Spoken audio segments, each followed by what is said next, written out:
prick, bro. Oh my god. I was like, fucking hated his dad. I was like, dude, like you could literally be 1% nicer, and this story would be totally different. yeah, Shinji, you have such a great stepmom. You don't need this asshole. Yeah, seriously. Yeah. It's Otaku time! Yay!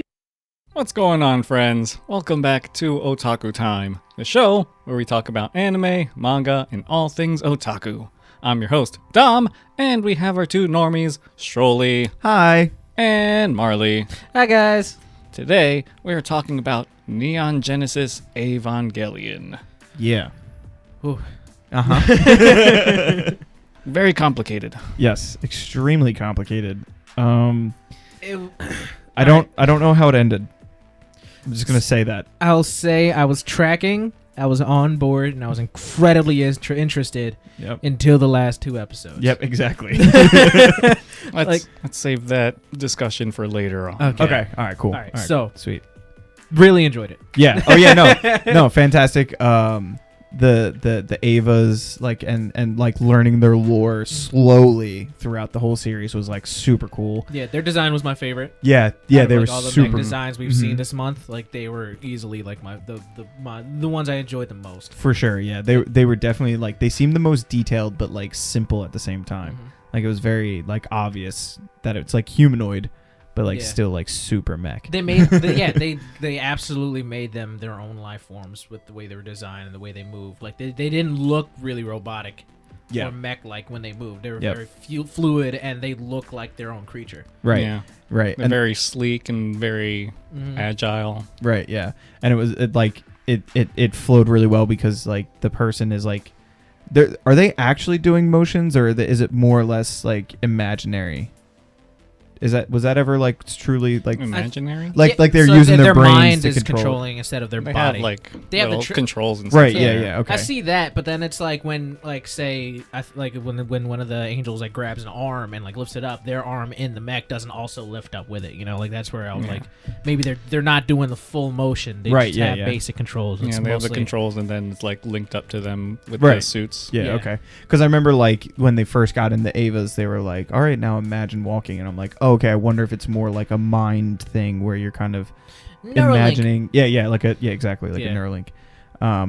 So I thought I wasn't sure if maybe that was like, yeah, I don't know, but that actually goes really well with like how they moved and like the humanoid aspect of Yeah. it. It's straight from the mind to the robot body instead Right. of from the mind to their body to the robot body. Right, exactly. It came out in 1995.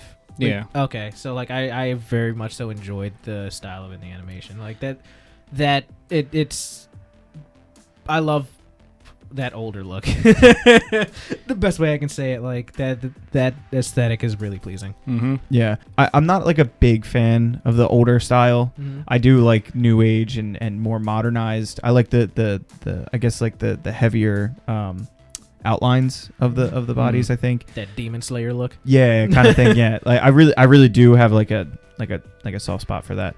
But it appreciate- did look really good. Yeah. Like for like I was like I can tell this is old, but like it looks really freaking good for old. And like I caught myself being like seeing like some of the detail and being like, God damn, like somebody fucking drew that.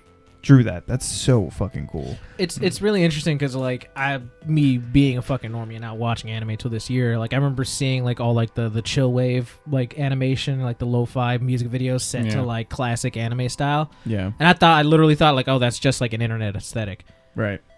Now having watched actual anime from the 90s and like older shit, and I'm like, I get it. Yeah. yeah. Exactly. It was just the time. Like there's period. something that's so like incredibly cool and like charming and just like it's very like very of its time. Yeah. But it's also very interesting to watch. It doesn't feel dated. Yeah. Oddly enough, like you see the styles and like the way the characters are drawn compared to nowadays, it's totally different. Right. But it doesn't feel like it should be 20, It doesn't- 30 years old. Right. you know? Yeah. It doesn't feel any less good. Yeah. It just is different. That's all. Exactly. Yeah. 20 years like Cowboy Bebop. That's another older one that we watch. You know, Yeah. it doesn't feel that old. Right. Exactly. It's still incredibly cool. Yeah. I really liked. I was picking up a lot. Like the scene shifts because obviously like everything's hand drawn and like when there was movement on the screen, the still parts would like be moving, like it looked like the camera was doing this in certain scenes, and I was like, oh, that's like really cool, because like I guess that's because they're hand drawn and everything, so not everything's gonna be perfect, and it's like I just thought that like was kind of cool, like just thinking about the animation and like them actually drawing it and being like, dude, that's crazy. Like I can only imagine how long that took, you know what I mean, and how much effort was put into it. You just kind of respect it a little bit more at that point. Yeah. There were a lot of scenes where, again, like the background kind of looks like art. Like it looks like something a friend would draw in class, and you're like looking like, oh, that's really cool, Yeah. Like it made it seem very like real. I want to say it wasn't as much of a production. It's just kind of like this. This is obviously hand drawn. Like this. Yeah. More raw. Exactly. Yeah. And I definitely appreciate watching something like that. Yeah, for sure. For sure, yeah. Very different from some of the other things that we've watched. Yeah. Where the production's values are like sky high. Yeah. And you can see it. Yeah. But you can tell that it was very simplistic. Yeah. If you will. Yeah. Which I think lended to how fucking awesome the story is.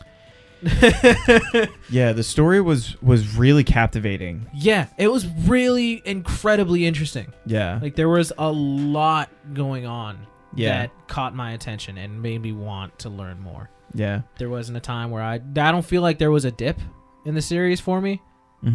I don't necessarily think there was like a part 1 and part 2, which has been kind of like a theme to some of the other like Gainax or whatever, the Children's Studios animes that we watched. Yeah. It felt very linear until the end. Yeah. Well, part 1 was up until episode 24, and then part 2 is 25 and 26. That's the split. Yep.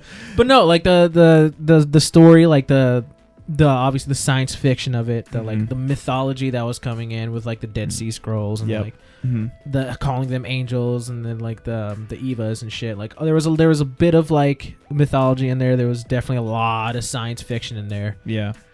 There was like the corporate espionage, like the spy feeling almost of like, are they being sabotaged? Who's being sabotaged? Who's working behind who's back? Who's actually like that? Yeah. That was all put together incredibly well. Yeah. Everything happened in very, very moderation. Yeah, like subtle. It was all like little bits. Yeah. Like you never really got like a full storyline per se. It was all just like throughout the whole series, you kind of just everything started. You would just turn a page and there would just be something there like, oh, okay, that's cool. Yeah. And you learn more about that in a little bit later. I really like that kind of storytelling aspect where it's like, okay, cool. Like I'm not getting everything all at once, or it's not just one episode about this one big plot line. It's like, okay, I'm slowly starting to gather more information as I go. It was a solid narrative. Like it wasn't shit being thrown at a wall almost, like right, it wasn't a very high energy. It wasn't like this crazy thing happened and that's gonna lead to this crazy thing happen. Like there was an escalation throughout the series, obviously. Yeah. Well, not even exactly, because like from the first, I think it was the first episode, you get the Avas and you get angels, and that was it through pretty much the entire series. Yeah.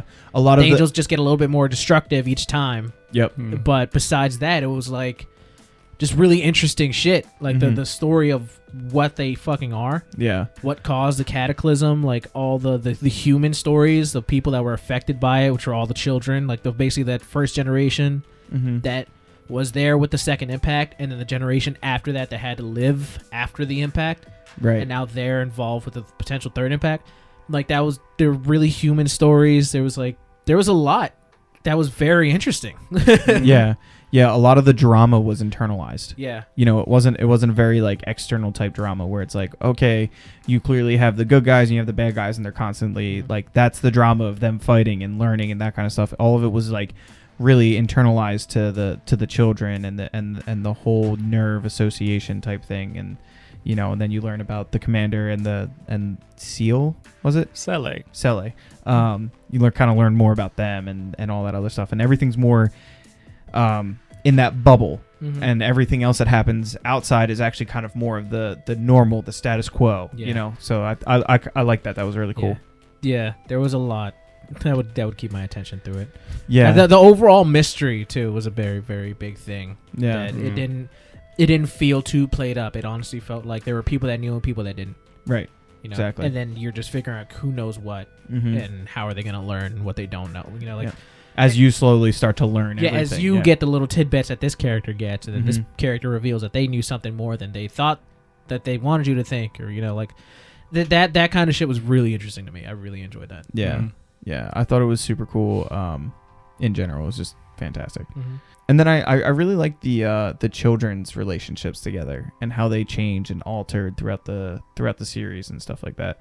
Like Asuka just being a whiny little brat, and then I don't think she changed.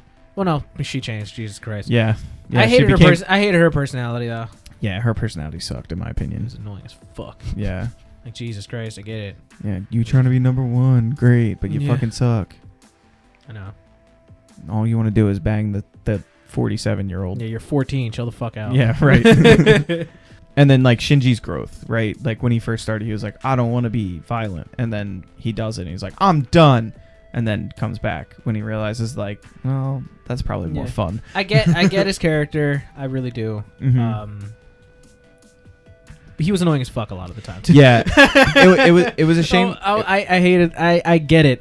Believe me, I do, and I understand. Like he is the picture of depression. Mm-hmm. I absolutely get it. It got a little grating sometimes when it's kind of like he's young too, and I get like I can't badmouth at all because I completely understand the picture that was painted for his character. Right, exactly. He's a child. He's depressed. He wants love and affection, but doesn't know how to express these things. Like that's another thing that I really enjoyed about it. Like these are just children. Mm-hmm. They're 14 years old. Yep. Barely probably just getting through puberty, barely hitting puberty. They're learning this world is all fucked, and they're put in this position where they have to fight fucking giant monsters and giant mechs. Like they're all fucked up. Yeah. They're dealing with trauma. They're dealing with depression and their own shit. But they still go through the same school drama that most of those school kids at their age were going through. They're experiencing fucking PTSD and shit. There's some really deep shit that went on throughout this whole series. Yeah. Like when Shinji killed his friend's Ava, and he just was like, I'm fucking done. Yeah. I ain't doing this shit again. And then does it again. I got 180 seconds left. And his dad's like, no, you don't. Yeah. Yeah, which he was a fucking prick, bro. Oh my God. I was like, fucking hated his dad. I was like, dude, like you could literally be 1% nicer and this story would be totally different. Yeah. It's like, Shinji, you have such a great stepmom. You don't need this asshole. Yeah, seriously. Yeah. I want my daddy's attention. Why?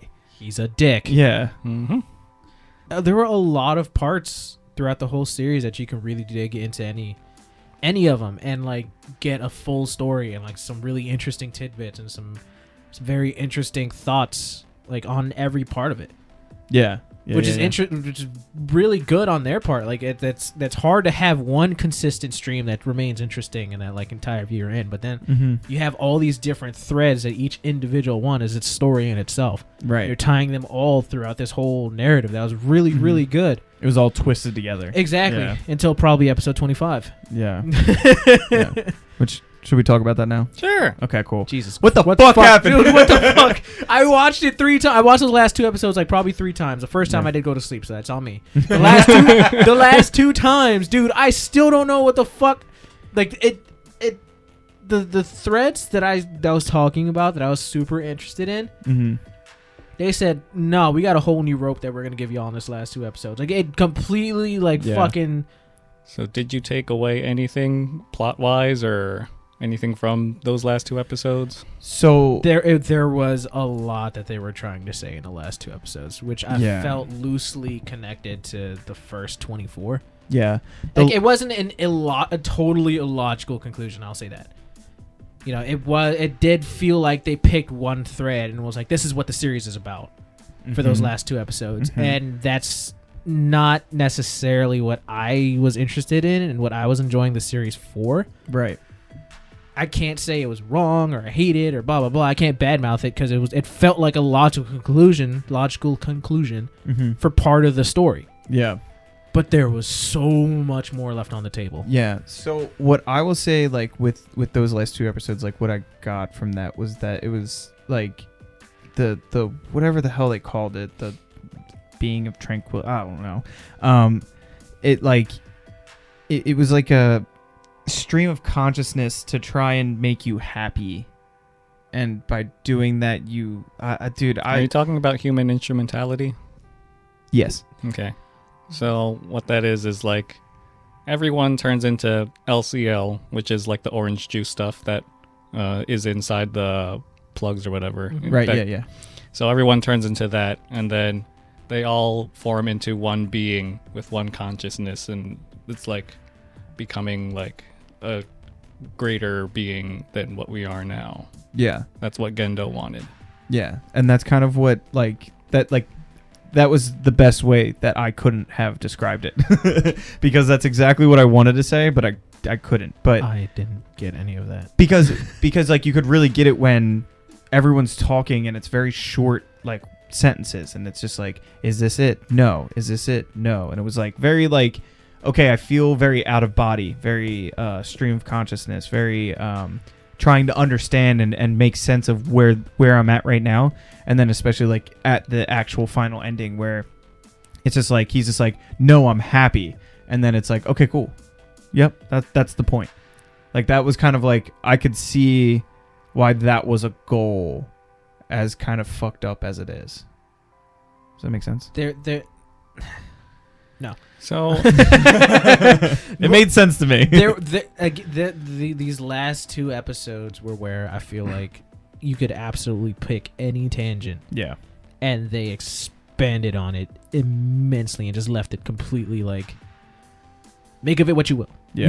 You know, this is what we've made of it. Make of it what you will. Because the last two episodes were very similar to when Shinji was assimilated into, when he basically turned into the LCL in Ava 2, or I'm sorry, Ava 1, where like he kind of he had that same kind of, it was kind of the same vibe that I got like with those last two than in that one episode like when he was going back and forth. Form. Right, exactly. And He it was was just just more or less, it was a stream of consciousness, and he had to kind of fight his way through it. His consciousness was just floating in alien goo. Yeah, exactly.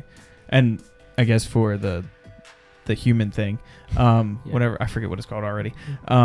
Words are hard. That makes the most sense that's the same thing that you're gonna get, and then that happens to like, so they do say that this happens to everybody, but we're just gonna follow this one person's heart. Yeah. So in terms of the plot and how that works, as far as I understand anyway, Gendo wanted to use Kaoru to have it go the way Gendo wanted to work, but Kaoru didn't want it to go like that, so he gave the power to Shinji. So everything is happening from Shinji's perspective, and this is how Shinji wants things to go, and he wants to like better himself and, you know, not be so down and whatnot. So then it's more that uplifting, I want the world to be a happier place where everyone is accepting and blah blah blah. Right. Okay. That's the one thing I got from the end of that last episode, where he was actually like, I deserve to live in this world. Right, exactly. Like, I have worth. I don't hate myself. Like, yep. And then he got the round of applause, and he's like, as he's saying these like positive affirmations, you see like the facade of the world around him start to break, and then it's just like he's surrounded by the people that he cared about in his life, and that he wanted that affection and that approval from. Like his mom and his dad were there. Yep. All his friends were there, like everyone who was there, and they were like, "Congratulations, you did it." And which that was Good like, job.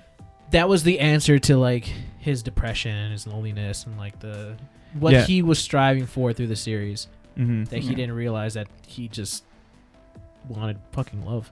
Yeah. Like that little slice of life scene in the last episode is like a world that he could have with like, that's the world that he wants to live in. Right, exactly. That was the one that he chose in his heart.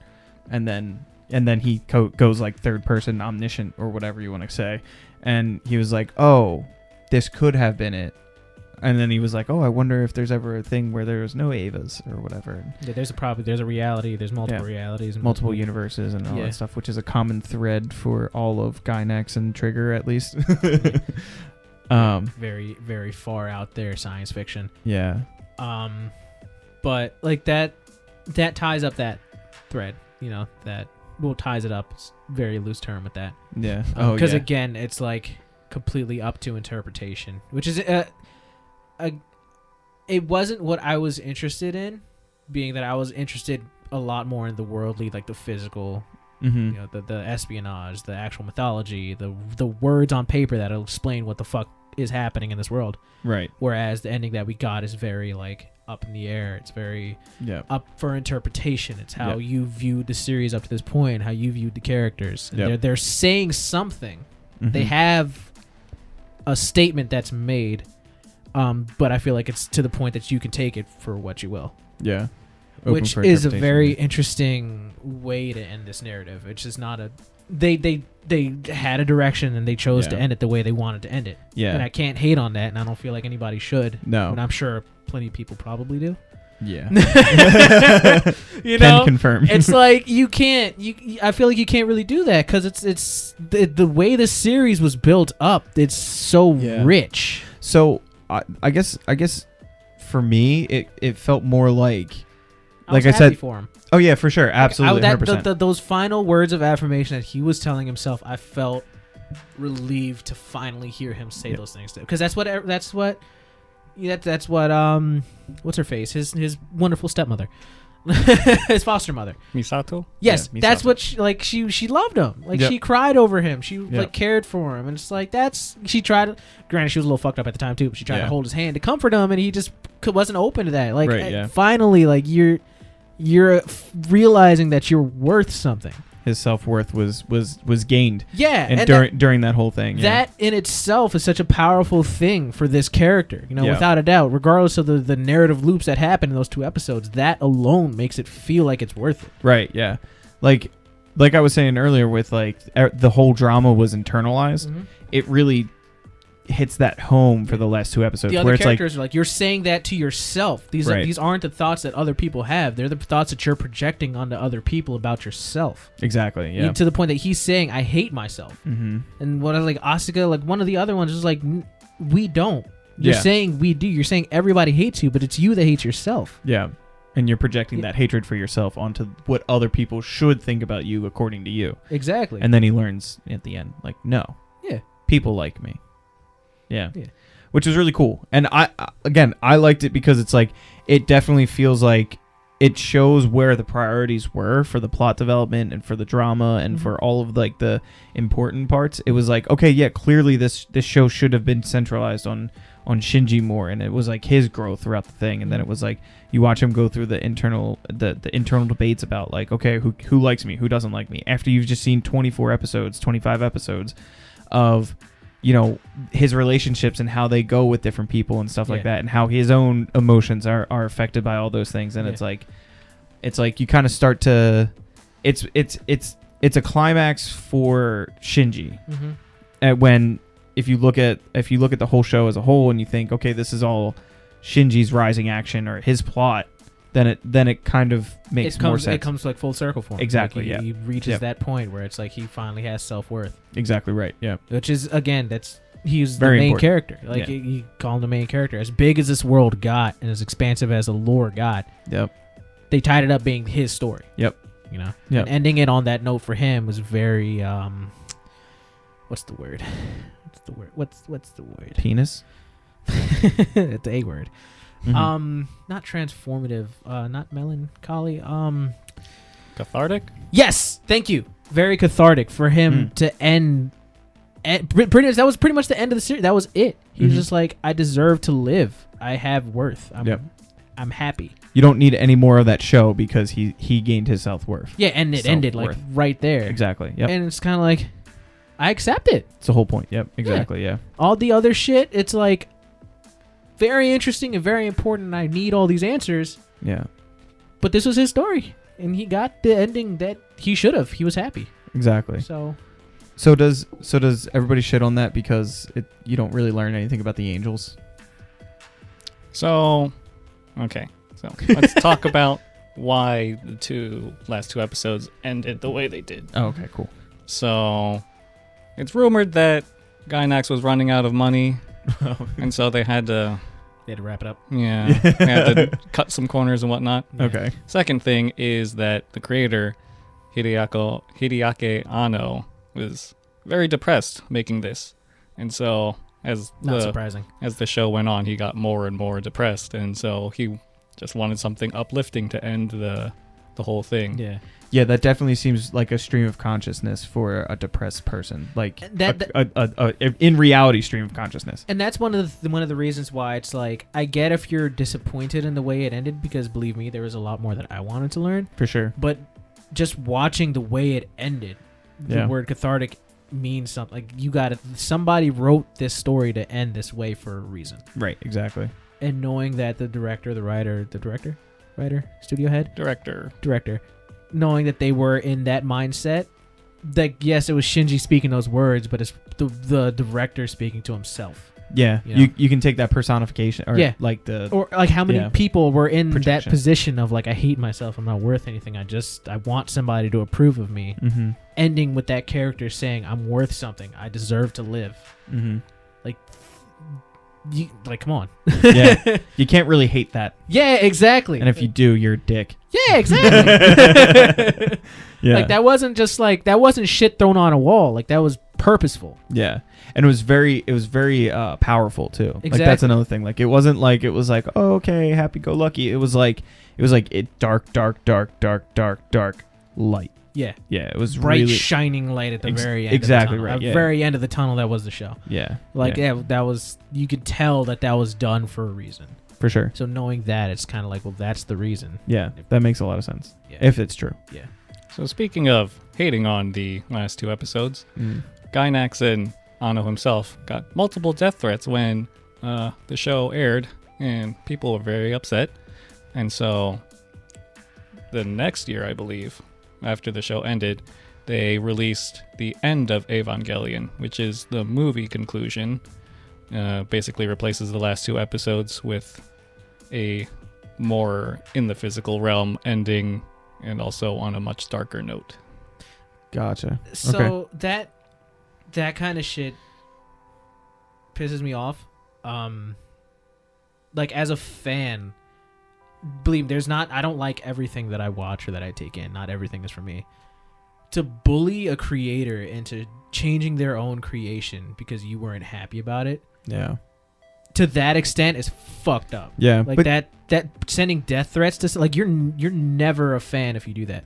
Yeah. I mean, you're a piece of shit. As Westerners, we understand that. Yeah. But I mean, it's a different culture there. So. There's no culture where that's acceptable. We sure about that? There's no place where that's acceptable where you can excuse that. Like, yeah. There's like that's fucked up. Yeah. That you're sending death, and like knowing the mind space that this person was in to receive death threats on, they were creating something that probably made them feel some kind of joy. Mm-hmm. Pulled them out of whatever mindset that they were in, and they were like, as a fan, as just somebody that took that in for myself, was like, no, this isn't good enough for me. You have to do better. Yeah. You're worth less because I don't like what you do. Like, fuck that. Like, Yeah. I can have a bad opinion, but that's what this person created. That's what they did. It takes a very shitty and narcissistic person to be like, no, do it again. Yeah, exactly. Like, I had nothing to do with it. Right. And and you did all of the work, Right. but do it again. This isn't a Sonic situation either, guys. That's different. That was verified. That was different. Yeah. That needed to be done. But yeah, like that's like good, bad, or indifferent. Like, this is meaningful to the creator. Yeah. You know, and to the point that they had to create a whole new movie and completely retcon these 2 episodes, which probably meant something immeasurable to the creator themselves, to have to be like, well, back to the drawing board. You know, that's fucked up. That's really shitty. Yeah. Like, that's It's the world we live in, my friend. Anno with the movie was basically like, oh, you don't want an uplifting ending? Here, I'll just leave you depressed and feeling terrible then. feel what I felt. Dope. I'm gonna watch that later. Yeah, that's what I was like. Okay, I'm gonna see that. Yeah, but if no knowledge of any further like explanation for all the threads and everything I was talking about, I still accept it for what it was. Yeah. I'm happy for Shinji. I'm happy for the director. Like, I'm happy that it ended with him finding self-worth. Yeah. Fuck the rest of the narrative. Yeah. If you're gonna call that a bad ending, that was a really good bad ending. You know what I mean? Like, it was like that was the narrative. That was a logical step to the narrative that they had, and it wasn't like horrible. Yeah, it was done I really wanted very well. something else, but I could see what it meant. Right. Exactly. It was obvious what it was meant to be, and it's like I accepted that. Yeah. And it's not like it ruined the first 24 episodes. It was really good. Yeah. You know, Yeah. this isn't a Wonder Egg situation either, guys. Oh yeah. No. This is different. Wonder Egg. Wonder Egg had no meaning. Yeah. Wonder Egg can catch a clip. Yeah. So the End of Evangelion isn't the only Ava movie out there because, like I said in the Gainax video, the Anno left and created his own studio, Studio Kara, and they did what they call the rebuild of Ava series. Yeah. So that's a series of 4 movies that are out on Prime now. You can watch them all on Prime. Dope. And it's basically the first movie is a retelling up to like the 7th or 8th episode, and then the rest just diverts completely, changes events, adds new characters. Okay. And then, everything goes a little different. 7th or 8th, that's about when Asuka comes in, right? A little bit before. A little bit before. So Okay. Asuka shows up in the second movie. Gotcha. Okay. That's cool. Yeah. Yeah. So he went and even still after all that shit, after remaking the ending, he still decides, Back you to know the what? drawing Fuck it, board. I'm doing it again. Never fucking happy. Yeah. What's like critically better? Was it more well received? That that's what I guess is what I really wanted to say. You're welcome, Boo. Thank you. You know how to say my words.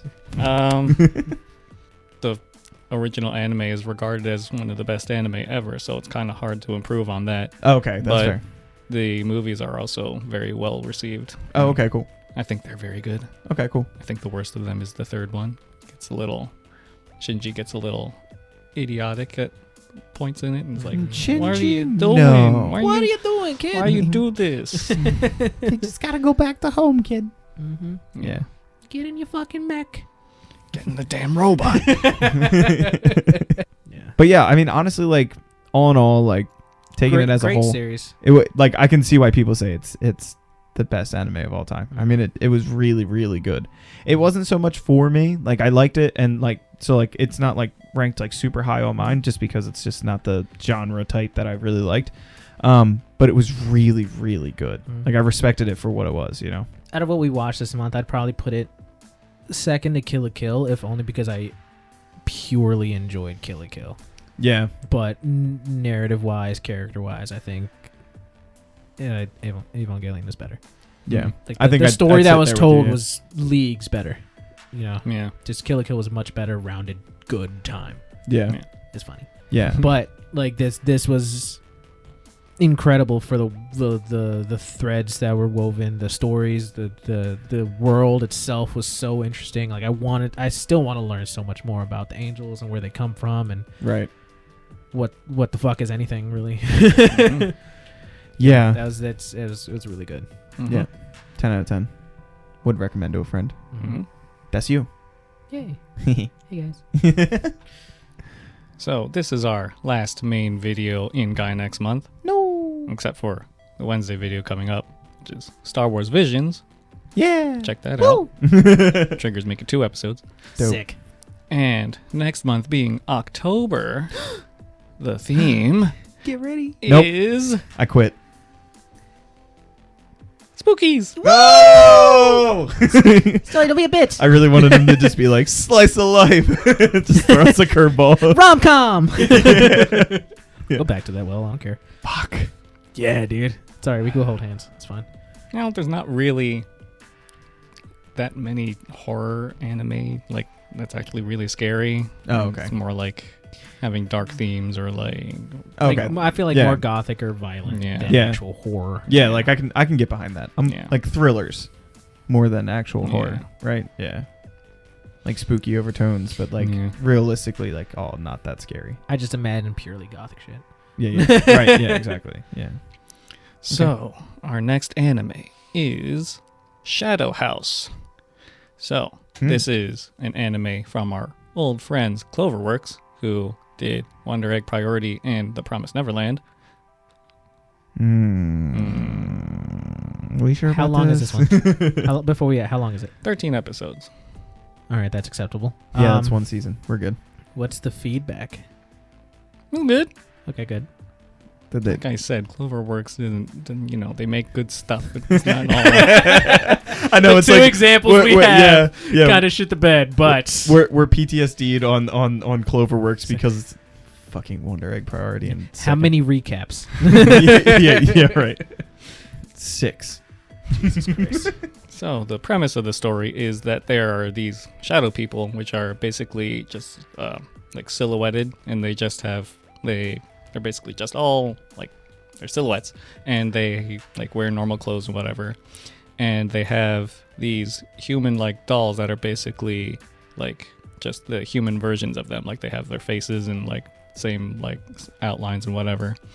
And they use these dolls to project their emotions. So like they connect with each other, and then they the human doll projects the emotions of the shadow person, and it follows a new doll that just awoken and is meeting the shadow person for the first time, and goes on their relationship and how it grows, and then the interactions with the other shadow people and dolls and whatnot. Sounds really interesting. Yeah. I'm getting like Studio Ghibli vibes. Like I don't know why. I'm just like Spirited Away. I just imagine. I don't know why. It's because of the no face. Maybe. That's what you're picturing as the shadow people? No, not necessarily. I don't know. I don't know. Like a spooky house, and then like something A shadow weird's house, going if you will. Makes sense. Sorry, dude. I'm tracking. I don't want to do this, guys. When did it come out? How old is it? I wanted to ask that. Yeah. It came out this year or last year. Oh, okay, cool. Really? Yes. Okay. Cool. I feel like I'd be even more creeped out if it was like in an older style anime than if it's like a newer style. I don't know why. Is it like is it like a full story in 13 episodes, or is there like going to be another season? Like, how's that? There should be another season. Okay. Fuck. Yeah. Oh, do we trust them? It's on Funimation. Sweet. Thanks, Tom. Awesome. Can't wait. All right, friends, that's all we got for today. Let us know your thoughts on the video and of Neon Genesis Evangelion. All your thoughts, because that was a very deep series. Like, they were like, tell us everything. Yeah. Like, because we guarantee we missed things that you probably thought were really interesting. So just go for it, man. And don't forget to subscribe for more otaku goodness. Yep. Don't forget to share. Don't forget to like the video either. All right, friends. Sayonara. Bye. Smoochies.